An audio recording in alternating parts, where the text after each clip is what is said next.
Hello, and welcome to a Chapter 11 Practice Test review for all of my Math8A students. We are going to take what we did on the Edulastic Practice Test, and we're going to go problem by problem to make sure that we understand each and every one. So, for this video, you can watch all the way through, or you can skip backward, forward, ahead, or behind to the particular problem or problems that concern you. Whatever would help you be most ready for our Chapter 11 test. We're going to start with question number 1. If this weren't an Edulastic test, I would probably tell you to just graph this yourself. But because it's Edulastic and because these functions are non-linear, it's a little tricky to graph it digitally, so you get to choose from these 4 choices and tell me which of these 4 represents this function. So how do you know? What are we looking for? You could make a table of values and see which of these 4 fits your values. Or better yet, you could remember about the idea of asymptotes. Asymptotes. And asymptotes are the idea that there are certain values that x can't be, and there are certain values that y can't be. So for this particular function, you can't have 1 divided into 0 parts, so the denominator can't be 0, so x cannot be -3. And since 1 divided by something will never be 0, right? Then y is never going to equal 0 plus 5, so y can't equal 5. So now we have to look at these 4 graphs and see which of them never have an x value of -3 and a y value of +5. So this has an x value at -3, and this has a y value at 5, so it's not A. For part B, this has an asymptote at x equals -3, but the horizontal asymptote is not correct. For part C, it looks like our vertical asymptote is correct, but our horizontal asymptote is at -5 instead of +5, so that leaves us with choice D is the only correct choice. It's got a vertical asymptote right here, a boundary line that this function will never cross, and it's got a horizontal boundary line right there, and that's where they should be according to what we got from this function. So D is the correct choice. All right, moving on. Question number 2. Inverse variation. Remember, with inverse variation, x times y always equals some constant. Oh, so if x equals 4 when y equals 5, what is that constant? That constant is 20. So x times y always equals 20, and therefore find x when y equals 1. Well, what times 1 makes 20? Boom. We like those kind of problems. Kind of almost a freebie. Yay. Question number 3. Excluded values of a rational expression. So, the top can be whatever the top wants to be. The top can be positive, negative, 0, or anything in between. But the bottom cannot equal 0. So, any value of x that would make the bottom 0 is going to be an excluded value. And notice here, there might be more than one correct answer. So if you got this wrong on the Edulastic practice test, it might be because you only checked one of these and there was more than one excluded value. Okay, so what would make this denominator equal 0?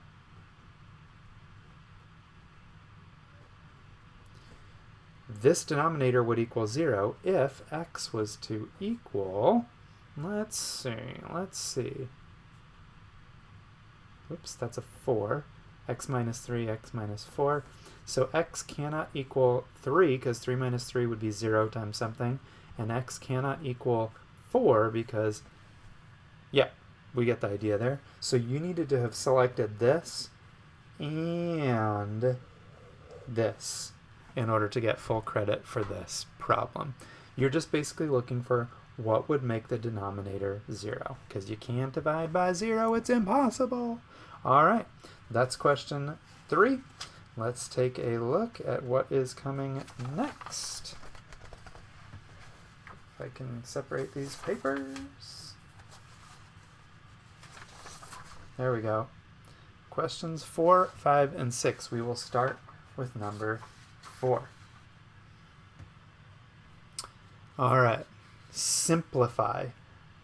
Okay, simplify means reduce, right? How do you reduce a rational expression? You look and see, do they have anything in common? Yeah, this is 2 times 4, this is 2 times 5, and you can match and scratch to make this 4/5. Is there anything in common here? Yeah, but it has to be by multiplication, okay? So we can't just match and scratch the k-squareds. It has to be something times something. So I'm going to try to rewrite the numerator as something times something, and I'm going to try to rewrite the denominator as something times something. So what are my magic numbers here? Negative 15 and positive 2. That seems like it's 5 minus 3. 5 times minus 3. I've got a negative 4 and a 3. I think that's minus 1 minus 3. Okay, can we match and scratch? I think so. I see some matchies and scratchies. Match, scratch. And what do I have left? K plus 5 over k minus 1. Then that is what you needed to enter into this box. Hopefully you could have entered it into the box with the parentheses or without the parentheses. Either way is fine. So let me know if it marked you wrong on that inadvertently. Okay, then we're going to actually do some multiplication with rational expressions. So we're going to multiply these, but then we're going to see if we can simplify it afterwards. So maybe before we multiply, we'll see if we can match and scratch before. So look at this. Can we factor that? Yep, that's a difference of squares. And what do you know? It matches with this. Whoop, m plus 2, m plus 2. And then I can also do a little bit of a thingy here, because 10 is 5 times 2. So 5 and 5, match and scratch. What do I have left on top? The placeholder 1. What do I have left on the bottom? m minus 2 times 2. So you could have written your answer like this. Or if you wanted to distribute that out, you could have written it like this. Either one of those is both perfectly fine and acceptable as a way to answer this question. All right, we're going to multiply again. So again, we're going to try to factor. Can I factor this? Yes. R. Can I factor the bottom? Yes. R. Magic numbers. Who knew that one skill would be so used over and over and over? So this is plus 3 minus 1. This one right here is going to be plus 3 plus 2 times r plus 2 over here, and r squared minus 1. That's a difference of squares. Another important skill that we need to keep on using over and over and over, even past chapters 8 and chapters 9. Now I get to do my matching and scratching, and this is the part that I just kind of find enjoyable. It's therapeutic. Matching, scratching, matching, scratching. Ah, so satisfying. 1 over r plus 1 is your answer to that problem. In parentheses or out of parentheses, either way is perfectly fine. Okay, what's the difference between question 5 and question 6? Product versus quotient. What's the difference between a product of rational expressions and a quotient of rational expressions? Division instead of multiplication. What do we do when we divide with rational expressions. We keep the first one the way it is. And we flip the second one and turn it into multiplication. Now, I can already see some matchy-scratchy. 2 and 8 are going to make that into a 4. And then this x is going to take one of the two x's here. So I've got 4x, and the 2x is gone. But in order to match and scratch this way, okay, I'm going to have to factor this. Can I factor this? Yeah, x plus 7, x plus 1, and match, scratch. What do I have left? Nothing, nothing, x plus 1 on the top, 4x on the bottom. Boom. Not too bad, not too bad. All right, here we go with part B. Would it be okay with you if I went ahead and factored right off the bat -4 and -21? Let's see. 3 and 7, -7 and +3. And then I've got a -7 and a -18. So I'm going to say that's x minus 9, x plus 2. Nothing matching and scratching yet, but let's see what happens with this. Notice I'm rewriting as multiplication, and then I'm going to flip. These are going to factor via just factoring out a common factor. So 2x minus 14, I can factor out a common factor of 2. And notice it was on the top, now it's on the bottom because of the quotient, the flipping, the reciprocalization effect here. On the bottom, which is going to now be the top, I can factor out a 5. Hopefully that all made sense to you. Feel free to pause and soak that up if you need to. But now it's match and scratch time. Boom, boom, boom, boom. And there's still a bunch of junk left, but I got what I got. So 5x plus 3 over 2x minus 9. That's probably the easiest way to write this one in your answer box, but if you wanted to distribute this, you could have said 5x plus 15 over 2x minus 18, and that would be perfectly legit as well. All right, we're doing pretty good so far. We got through everything that we needed to get through, except we got a few more problems. So 7, 8, and 9, we did products, we did quotients. Now we're going to do a sum. Now, when we're summing fractions, when we're adding fractions, we want to have common denominators. And when we do have common denominators, yay, because then we can just combine the two fractions into one single fraction, right? Because they have like denominators. And now all I have to do is simplify the top. If I've got 4t plus 5t, I've got 9t. And if I've got -5 and +3, I got -2.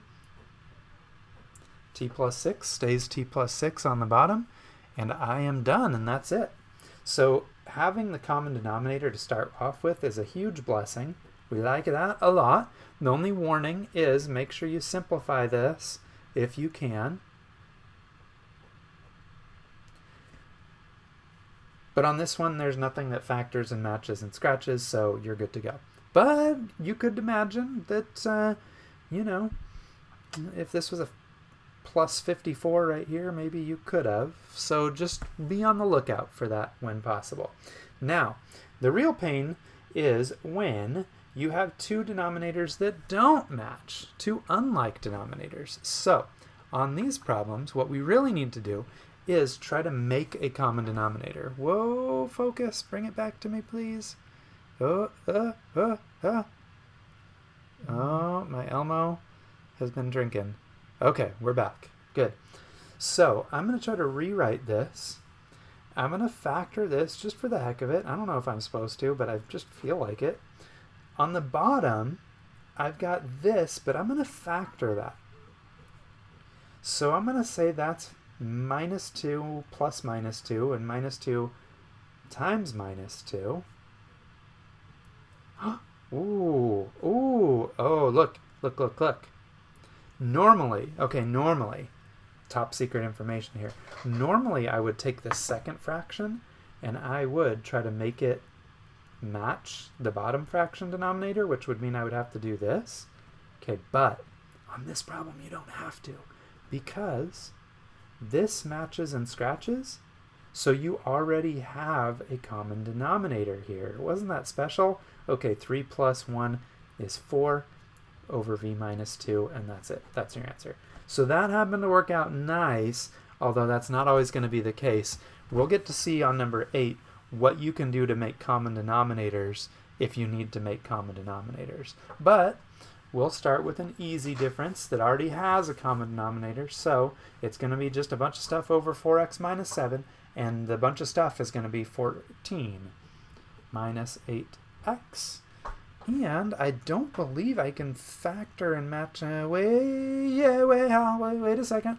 If I factor out a 2 here, I've got 7 minus 4x. Uh-oh, but that's not the same as 4x minus 7, but it's kind of close, but it's not the same. But is it? Oh, can I match it? No, can't. Oh, what's going to happen here? This is the -1 thingy, so I really am going to have 2 over -1, which is -2, and that's my answer to this problem. Remember, whenever you have reciprocals, like x minus 3 over 3 minus x, it always makes -1. Anytime where that's not reciprocals. What's the word for that? Conjugals. Okay, so when we have that situation, it always cancels to a -1. Not a positive one, a -1.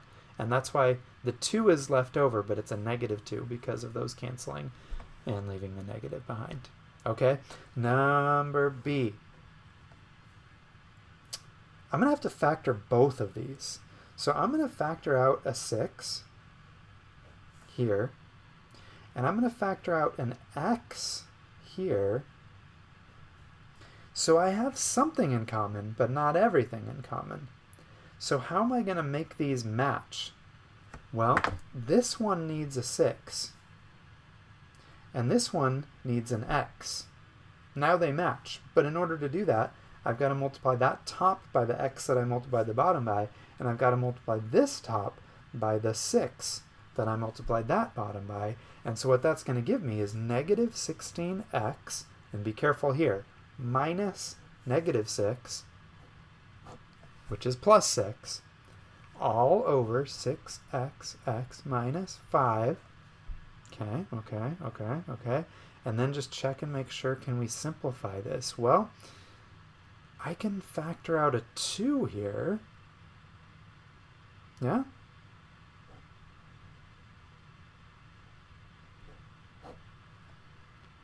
And then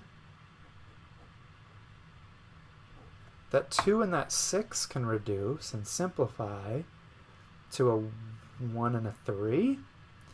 And so that's basically going to be our answer. It's not very beautiful, but that is our answer to this problem. I'm guessing if you missed this one on the practice test, maybe you didn't take that last extra step, or maybe just there's a lot of different ways you could write this, and maybe you just didn't type it in the way that Edulastic likes it to see it. So maybe yours is actually equivalent to this, and it marked you wrong anyways. So if that happened, let me know, and I can see about trying to fix that for you. Because you could write this as 3 minus 8x if you wanted to, right? 3 minus 8x. You could distribute this if you wanted to. So you could have written it this way, you could have written it this way, you could have mixed and matched. There's a lot of kind of permutations of how that might have looked out. Okay, just one more problem. And now all of a sudden we're solving. So we're going to try to find what m equals and what x equals. We weren't solving anywhere here. I don't know what x equals. I don't know what t equals or what v equals. But on these problems we are going to solve. We're going to solve these equations. Now, to help us solve these equations, I want to say again that common denominators are very important. Because if I had x over 10 plus 1 over 10 equals 7 over 10, I bet you could solve for x really easily, right? Common denominator, common denominator, common denominator. This must be a 6, right? It's because 6 plus 1 equals 7. Now, we don't have a common denominator here, but if we create a common denominator, what we basically do is make it a one-story problem, x plus 1 equals 7, right? Instead of a double-decker two-story problem, which is easier. So can I do that on part A? Let's find out. What do I want my new denominator to be? It's got to have an m plus 1 in it. Does that have an m plus 1 in it? It does, because this is 3 times m plus 1. Okay, so I'm going to have to multiply this by at least by 3, but wait, that's a 9. So I guess I have to multiply this by 9, which means that this isn't going to just get multiplied by 3. This is going to get multiplied by another 3. That means this is going to get multiplied by 3. This is going to get multiplied by a 9. What's going to happen to this? It's got the 9. It needs the m plus 1. Okay, so what am I going to have here? 9 times 2 over 9m plus 1 minus 1 times 3 over 9m plus 1, because it's 3 times m plus 1. And then negative 5 times m plus 1 is negative 5m minus 5 over 9m plus 1.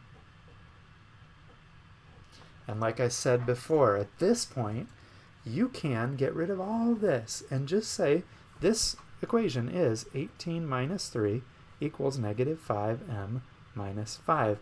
And that, if I had given you this on a test, you would have definitely gotten right, because this is just basic solving equations. Add 5. This is 15, so 15 plus 5 is 20 equals negative 5m. Yeah, am I right? And then I'm going to divide by negative 5, divide by negative 5, and I'm going to get m equals negative 4 is my solution there. Now, the only thing we got to say here is be careful. Why do you have to be careful? I don't see anything wrong with m equals negative 4. Can m equal negative 4? Sure, but watch for what? What are we watching for? What are we watching for? We're watching for fake solutions, extraneous solutions.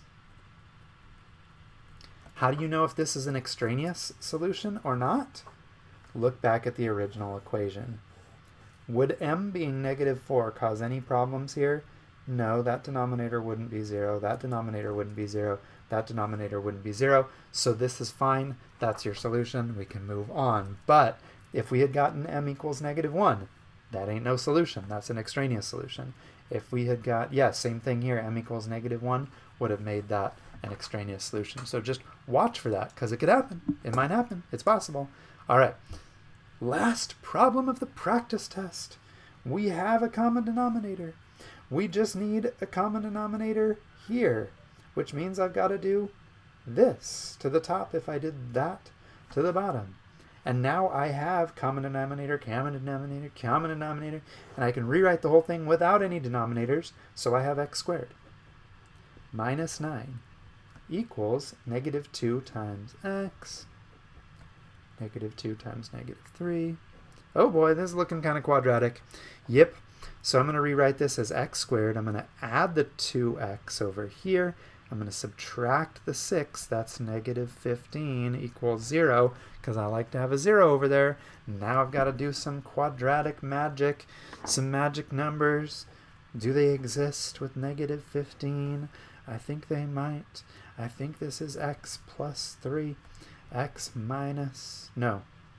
plus 5, x minus 3. There we go. So what are my solutions? My solutions would be x plus 5 equals 0, which would mean x is negative 5, or x minus 3 equals 0,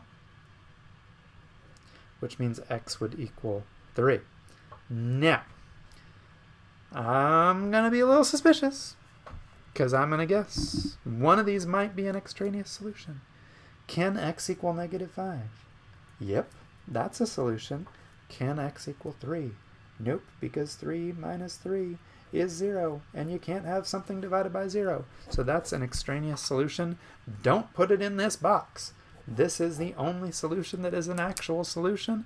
And once you have got that, you, my friend, understand rational expressions, rational functions, and rational equations, and you are well on your way to a lovely score on your Chapter 11 assessment. So, thank you for tuning in to this review of the Chapter 11 Practice Test. I hope you found it helpful, or at least not as boring as, you know, the worst, most boringest thing you've ever experienced in your entire life.